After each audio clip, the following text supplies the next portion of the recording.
Good afternoon, folks. This afternoon topic C is multi-generational living. Okay, so we're going to discuss what that entails and how it works for families. Here we go. Multi-generational living. Part 1, families. Multi-generational households can be warm, practical, and complicated all at once. Below is a focused guide on how families experience this arrangement. What typically works and concrete steps families can take to make it sustainable and healthy.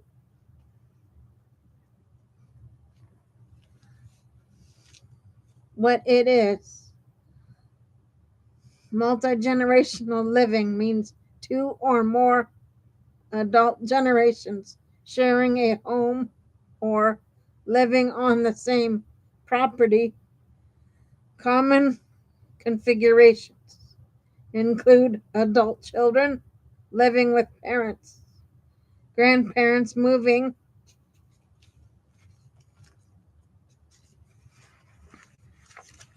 in with adult children in blended households after divorce or remarriage.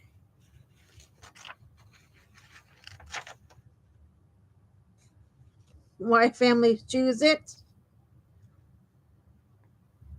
Financial resilience, shared expenses, and pooled resources. Caregiving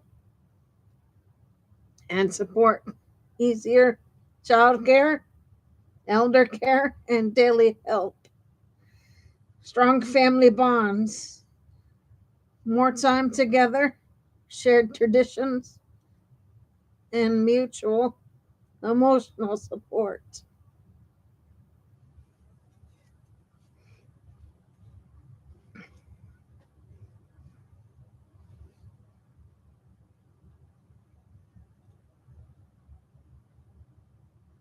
Practical convenience, shared chores, transportation, and household tasks.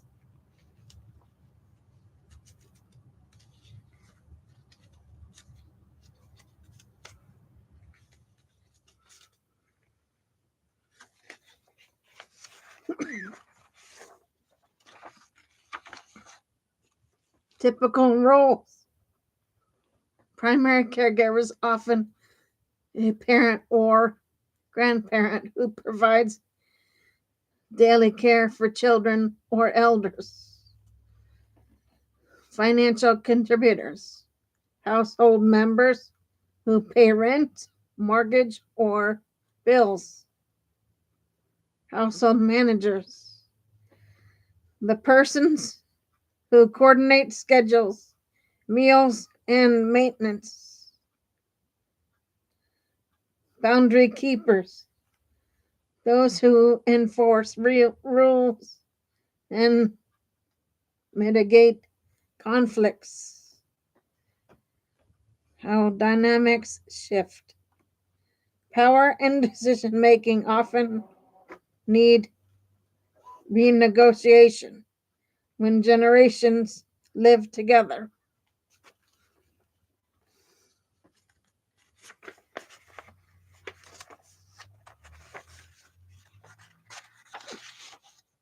Adult children may need to transition from being kids to being co equals in household decisions. Grandparents can be stabilizing presence, but also expect traditional roles that clash with modern family norms. Practical considerations, space and privacy. Designate private zones for each household unit when possible. flexible spaces, Murphy beds, room dividers, help balance togetherness and solitude.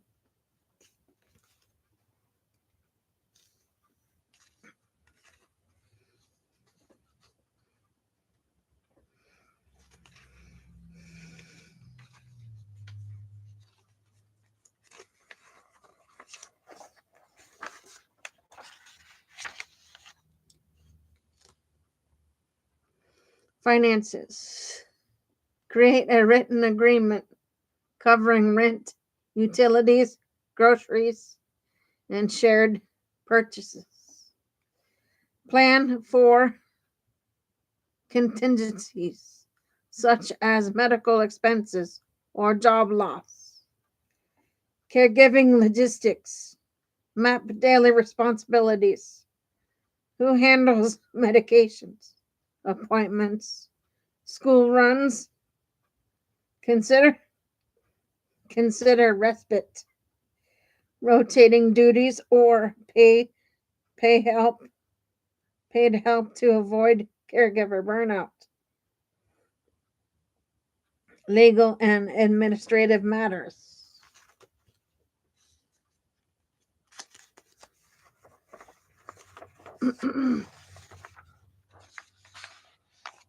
Update wills, power of attorney, and beneficiaries to reflect the new household. Clarify who is responsible for insurance, taxes, and property decisions. Communication and boundaries, decision making framework. Weekly family meetings to review schedules, finances, and concerns. Use a shared calendar for appointments, chores, and social plans. Setting healthy boundaries.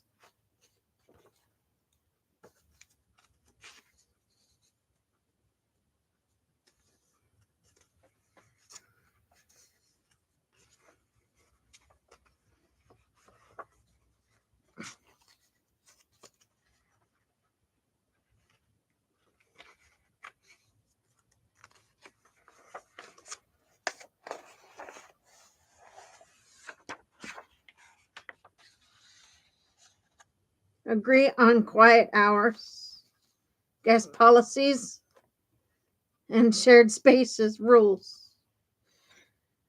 Respect different routines, sleep schedules, dietary needs, and cultural practices.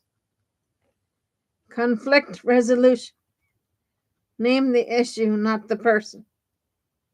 When tensions arise. Rotate mediators to bring a neutral family friend or counselor for persistent conflicts. Keep expectations explicit rather than assuming others will just know.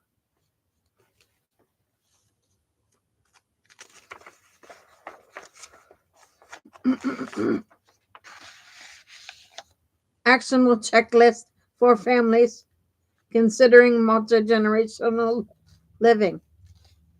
Write a household agreement covering money, chores, privacy, and caregiving. Designate private and shared spaces before moving in. Set a trial period, 3 to 6 months, with a review at the end. Assign a point person for finances and other for daily logistics. Schedule regular check ins and one annual family review. Plan, plan for exit strategies if the arrangement stops working.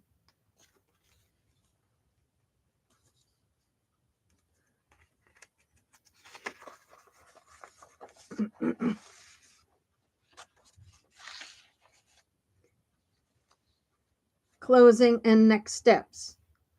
Multi-generational living can deepen family ties and provide practical benefits, but it requires intentional planning, clear communication, and flexible problem solving. Multi-generational living can greatly improve older adults' social connection, safety, and ability to age in place. But it requires intentional supports for health, autonomy, and caregiver resilience. Older adults, key benefits, and why they matter.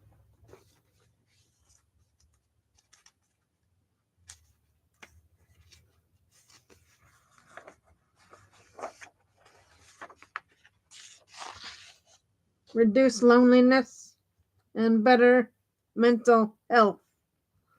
Older adults who live with family report lower rates of social isolation and compared with those living alone. Practical supports and that enable aging in place. Daily daily help with meals, transportation, medication, and home modifications makes it more feasible to avoid institutional care.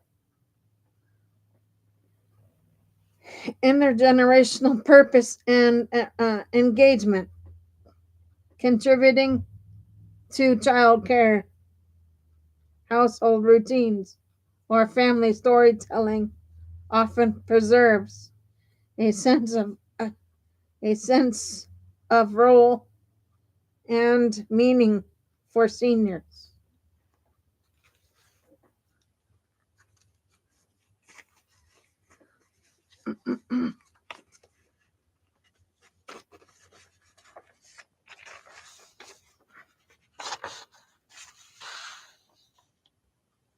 What families should plan for first? Health and care needs, assessments, document diagnoses, mobility limits, medication schedules, and provider contacts. This reduces emergency risk and clarifies daily support needs. 2. Home safety and accessibility. Prioritize grab bars, non slip flooring, single level living, or stair solutions, and clear lighting.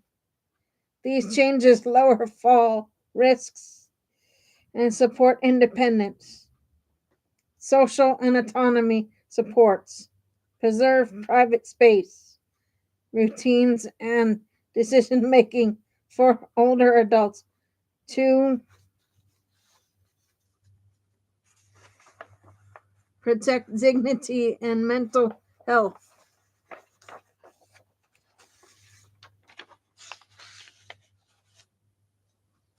A written care plan, assigning tasks, meds, appointments, night checks, and backup contacts, shared calendar, and medication tech, telehealth reminders, remote monitoring to reduce coordination burden, regular family check ins to surface stress, redistribute tasks, and update plans before crisis.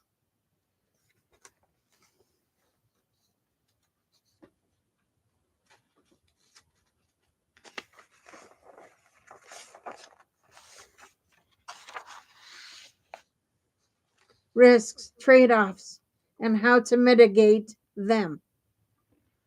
Caregiver burnout and financial strain. Family, many family caregivers spend substantial hours and money without respite or paid help. Mental and physical health can decline. Mitigate with scheduled respite, paid services when possible, and transparent cost sharing. Loss of privacy and role conflict. Older adults may feel infantilized. Younger adults may resent extra labor. Mitigate with clear boundaries, private spaces, and role agreements. Disrupted continuity of care after moves. Relocating seniors can serve give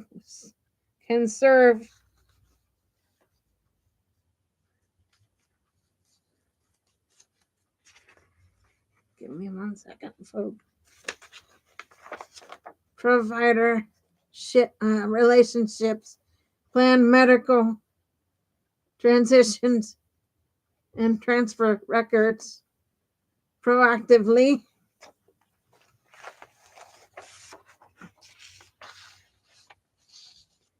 Quick decision guide and next steps. Key considerations: level of daily care needed, home accessibility, family capacity for hands-on care, finances for paid support, older adults preferences, immediate next steps. Complete a health needs checklist, draft a 1-page household care agreement, schedule a family meeting to assign roles and respite plans. Here's a clear, grounded explanation of the text based entirely on the article you're viewing or surrounding content.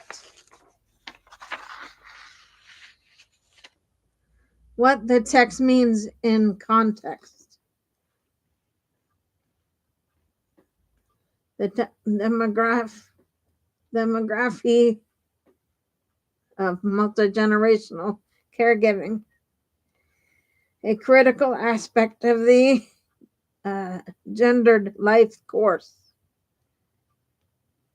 is the title of a research article that lays out a simple but powerful argument to understand gender inequity across the life course. We must understand who is providing care to whom and how that care is measured. The surrounding content shows that the authors are making 3 core points.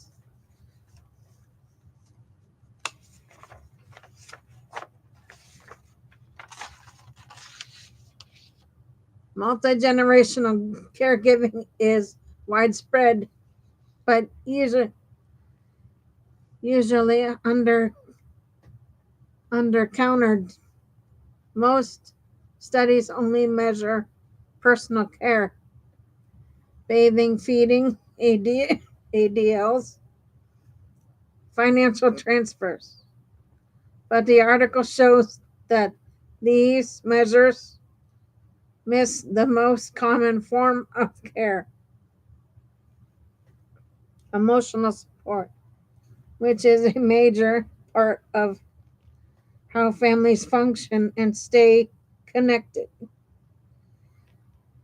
When emotional support is included, caregiving prevalence jumps dramatically across all ages and countries. This means that the true caregiving load, especially for women, has been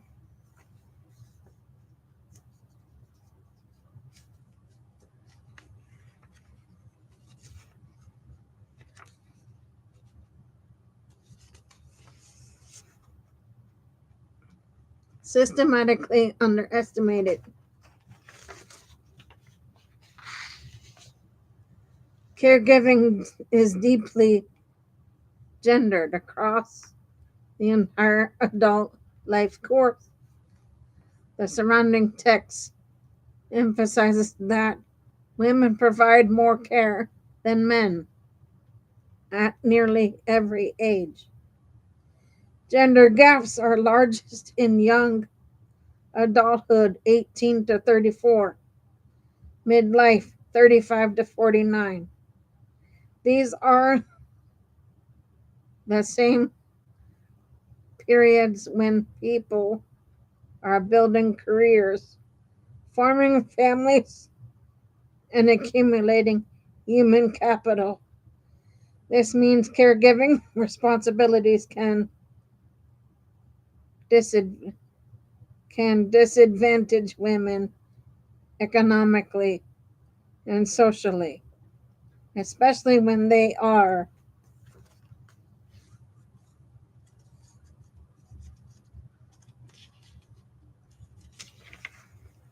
calling for multiple generations at one, or caring for multiple generations at once.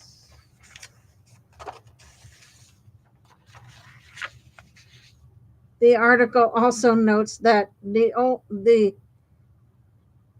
that at the oldest ages, men sometimes provide similar or even higher levels of care, often because they are more likely to still have a spouse alive to care for.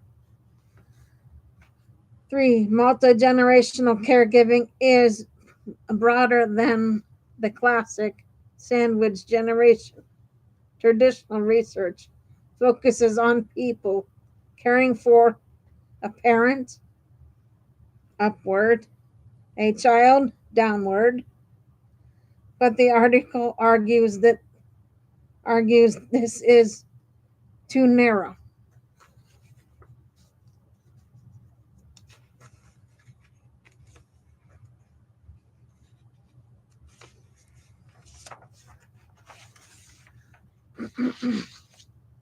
The authors include horizontal care for a spouse, care for siblings, care for friends or neighbors. This matters. This matters because horizontal care is extremely common. Emotional support in horizontal care relationships is especially high, including and it hides the truth or the true caregiving burden again, especially for women. When horizontal care is included, the number of people providing multi generational care more than doubles. In many age groups, folks, this happens all the time for people, for families. Different. The bigger the family is, the more care is needed later on down the line for folks. So let's get that out in the open for now for discussion. So that is another part of the show that I wanted to bring up for everybody's FYI.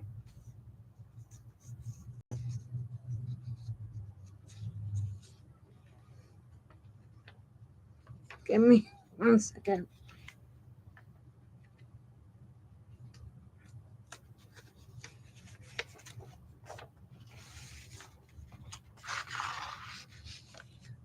Why this is a critical aspect of the generation of the gendered life course. The authors argue caregiving shapes career trajectories, retirement timing, economic security, stress and well being, intergenerational inequity, because women provide more care at the most economically consequential ages. Caregiving becomes a mechanism of gender inequity across the life course.